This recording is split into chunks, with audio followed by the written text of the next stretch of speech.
Introduction. Sister, today I am going to perform an experiment which I had learnt yesterday in my school. Great! I would like to see the experiment. Yes, sure. We are going to measure the temperature of a liquid. We need just one flask of hot water and one thermometer. Firstly, we dip the thermometer into the glass. Then we measure the exact temperature of water. Brother, how this thermometer works? Listen, thermometer has mercury in it. When we put thermometer into hot water, then the heat from the water causes the expansion of the mercury. When mercury stops at a point, that point indicates the temperature of the water. It is quite interesting and I want to know something more about it. Students, today we will learn more about the thermal properties of matter.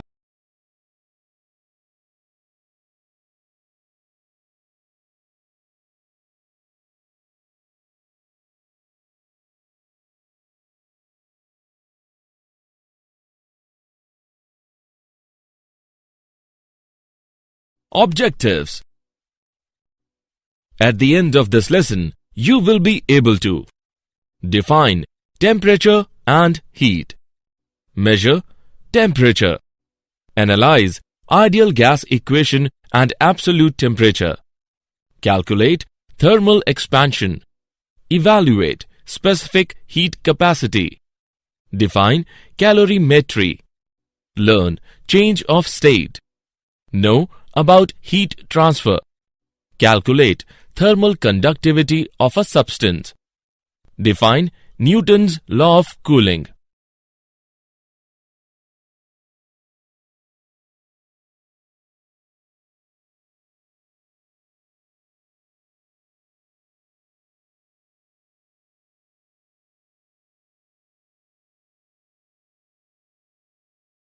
Temperature and heat. Temperature of a body is defined as degree of hotness or coldness of a body. Its SI unit is Kelvin and degree Celsius is a commonly used unit of temperature. Heat is a form of energy which gives us the sensation of warmth. Its SI unit is joule and other commonly used unit is calorie. 1 calorie is equal to 4.184 joule. Its dimensional formula is ml square T to the power minus.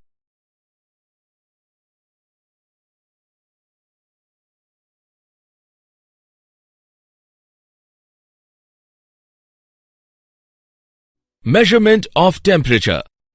A device used to measure the temperature of a body is called thermometer. Thermometers are designed on different scales are following: Celsius scale, Fahrenheit scale, Kelvin scale, and Ramer scale. Boiling point of water is known as upper fixed point. Freezing point of water is known as lower fixed point. Consider a body having temperature C on Celsius scale and F on Fahrenheit scale. Then C upon 100 is equal to F minus 32 upon 180.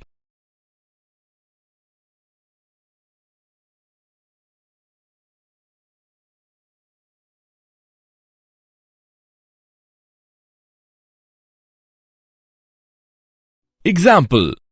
Let's take an example on measurement of temperature. A newly designed thermometer has its lower fixed point and upper fixed point marked 5 degrees and 95 degrees respectively. Compute the temperature on this scale corresponding to 50 degrees Celsius. Let's see the solution. Let theta be the temperature on the scale corresponding to 50 degrees Celsius. Then theta minus 5 upon 95 minus 5 is equal to C upon 100. On simplifying, we get theta minus 5 upon 90 is equal to 50 upon 100. Hence, theta is equal to 50 degrees. Thus, the required temperature on the scale of the designed thermometer is 50 degrees.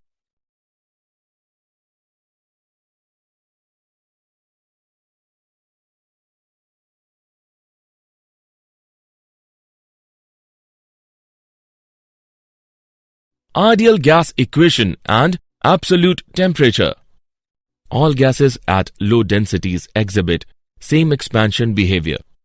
Since PV is equal to constant and V upon T is equal to constant, then PV upon T is also constant. This relationship is known as ideal gas law.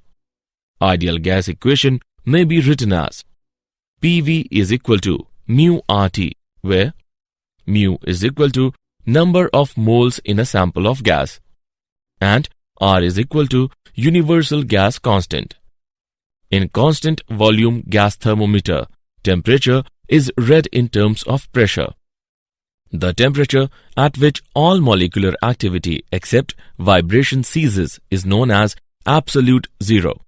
It is a theoretical value derived by calculations and projections from experiments with the behavior of gases at extremely low temperatures. Absolute zero is estimated to be equal to minus 273 degrees Celsius.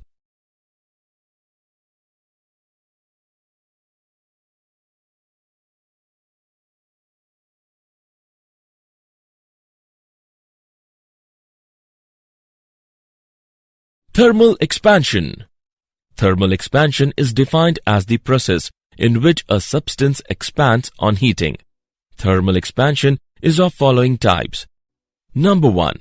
Linear expansion. In this type of expansion, substance expands in one dimension only, that is, in length. Number 2. Aerial expansion. In this type of expansion, substance expands in two dimensions, that is, in length and breadth. Number 3. Volumetric expansion. In this type of expansion, substance expands in three dimensions, that is, in length, breadth and height. Linear expansion. Consider a rod of length L, which is heated by a temperature delta T, and let its length become L dash. The change in length is directly proportional to the original length and change in temperature. It gives L dash minus L is directly proportional to L delta T, or L dash minus L is equal to alpha L delta T. Value of alpha is equal to L dash by L upon L delta T, where alpha is equal to coefficient of linear expansion. Coefficient of linear expansion of the material of a rod is defined as the change in its length per unit original length per unit rise or change in its temperature. Aerial expansion. Consider a plane of original surface area A at temperature T1. Let the area of the plane be A dash at temperature T2. It gives A dash minus A is directly proportional to A delta T, or A dash minus A is equal to beta A delta T. Value of beta is equal to A dash minus A upon A delta T, where beta is equal to coefficient of aerial expansion. Coefficient of aerial expansion is defined as the change in the area of the body per unit original area per unit rise or change in its temperature. Volumetric expansion. Consider a spherical body of original volume V at temperature T1. Let the volume of the body at temperature T2 be V dash. It gives V dash minus V is directly proportional to V delta T, or V dash minus V is equal to gamma V delta T. Value of gamma is equal to V dash minus V upon V delta T, where gamma is equal to coefficient of volumetric expansion. Coefficient of volumetric expansion is defined as the change in volume of a body per unit original volume per degree rise or change in its temperature.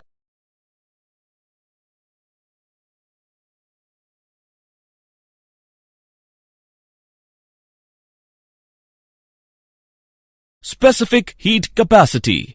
The specific heat of a substance is defined as the amount of heat required to raise the temperature of its unit mass by 1 degree Celsius. It is represented by C. Its SI unit is joule per kilogram per Kelvin.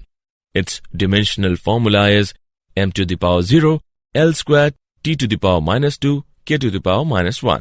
The amount of heat given to a substance of a mass m to increase its temperature by delta T is H is equal to mc delta T, where H is equal to amount of heat required and C is equal to specific heat of the body. Heat capacity of a body is defined as the amount of heat required to raise the temperature of the entire body by 1 degree Celsius. Its dimensional formula is ml square T to the power minus 2 K to the power minus 1. Its SI unit is Joule per Kelvin. Heat capacity is equal to mc, where C is equal to specific heat of the body and m is equal to mass of the body.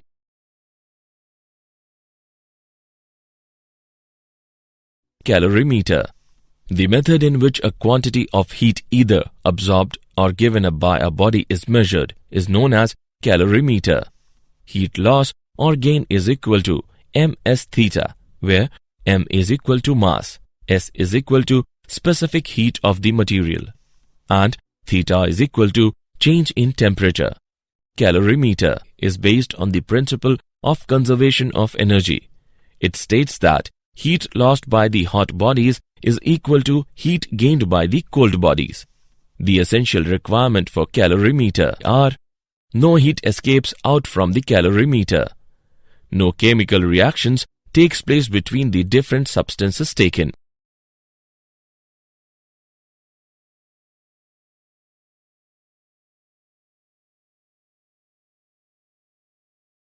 change of state. Matter normally exists in 3 states: solid, liquid and gas.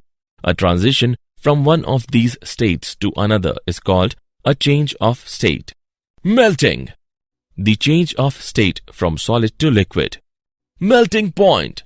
The temperature at which a solid and its liquid are in equilibrium at any fixed pressure. Vaporization. The change of state from liquid to vapor. Boiling point. The temperature at which the liquid and the vapor states of the substance coexist. Fusion. The change of state from liquid to solid. Regulation. Successive melting under pressure and freezing when pressure is relaxed at the surface at the interface of 2 blocks of ice. Sublimation. The process of transformation directly from the solid phase to the gaseous phase without passing through an intermediate liquid phase. Latent heat. The quantity of heat absorbed or released by a substance undergoing a change of state, such as ice changing to water at constant temperature and pressure.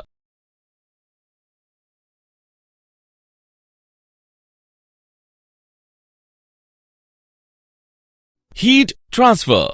Heat can be propagated in 3 ways. Number 1, by conduction. Number 2, by convection. Number 3, by radiation.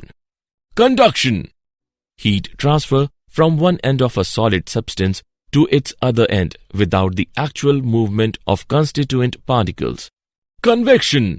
Heat is transferred from the higher temperature region to the lower temperature region due to the actual movement of constituent particles. Radiation. Heat is transferred from a body at high temperature to another body at lower temperature without having a direct contact between them.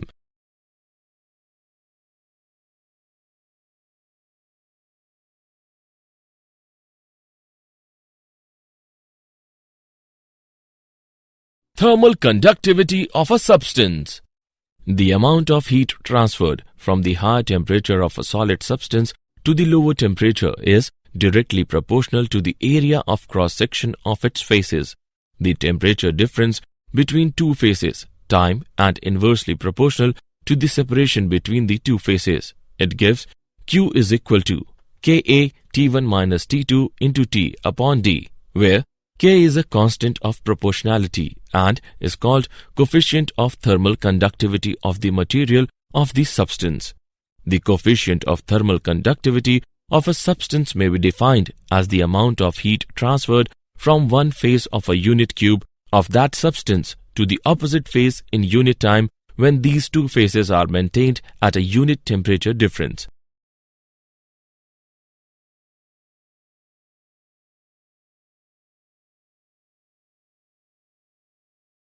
Example. Let us take an example of thermal conductivity. Two rods A and B are of equal length. Each rod has the ends at temperature T1 and T2. What is the condition that will ensure equal rates of flow of heat through the rods A and B? Let's see the solution. Given L1 is equal to L2, since equal rates of flow of heat through the rods are being ensured, therefore, delta Q1 upon delta T is equal to delta Q2 upon delta T. On solving the expression, we get A1 by A2 is equal to L1 by L2 into K2 by K1. Hence, A1 by A2 is equal to K2 by K1. Thus, the cross-sectional area of two rods must be in the inverse ratio of their thermal conductivity.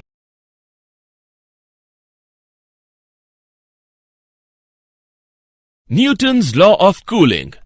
It states that the rate of cooling of a body is directly proportional to the difference of the temperature of the body and the surrounding. The rate of cooling is directly proportional to T minus T naught. This law is valid when the temperature difference is not too large. Let's see the proof. Consider a body at a temperature T surrounded by a temperature T naught. Then the amount of heat energy emitted by the body per second is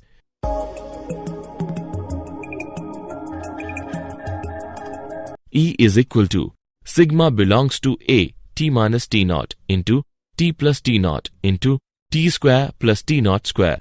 Since T is very close to T naught, it implies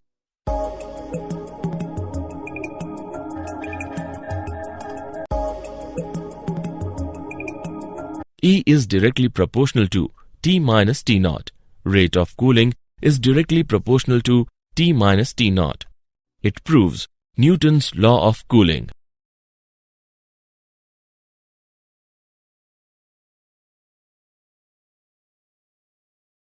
Did you know? Calorimetry is the science associated with determining changes in energy of a system by measuring the heat exchanged with the surroundings. For an ideal gas, the volumetric thermal expansion depends on the type of process in which temperature is changed. Two known cases are isobaric change, when pressure is held constant, and adiabatic change, where no work is done and no change in entropy occurs. Newton's law of cooling is used to model the temperature change of an object of some temperature placed in an environment of a different temperature.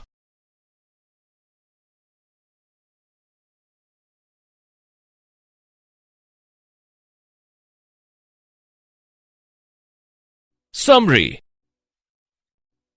Let us summarize what we have learned. A device used to measure the temperature of a body is called thermometer. Thermal expansion is defined as the process in which a substance expands on heating. Heat capacity of a body is defined as the amount of heat required to raise the temperature of the entire body by 1 degree Celsius. Calorimetry is based on the principle of conservation of energy, in which heat lost by the hot bodies is equal to the heat gained by the cold bodies. Transfer of heat by the collision among the molecules with their neighbor molecule is called conduction.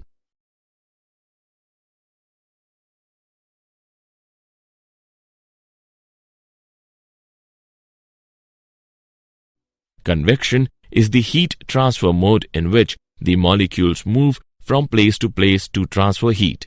Radiation is the fastest mode of heat transfer, which does not require any medium. Newton's law of cooling describes that the rate of loss of heat by a body is directly proportional to the difference in temperature with the surrounding.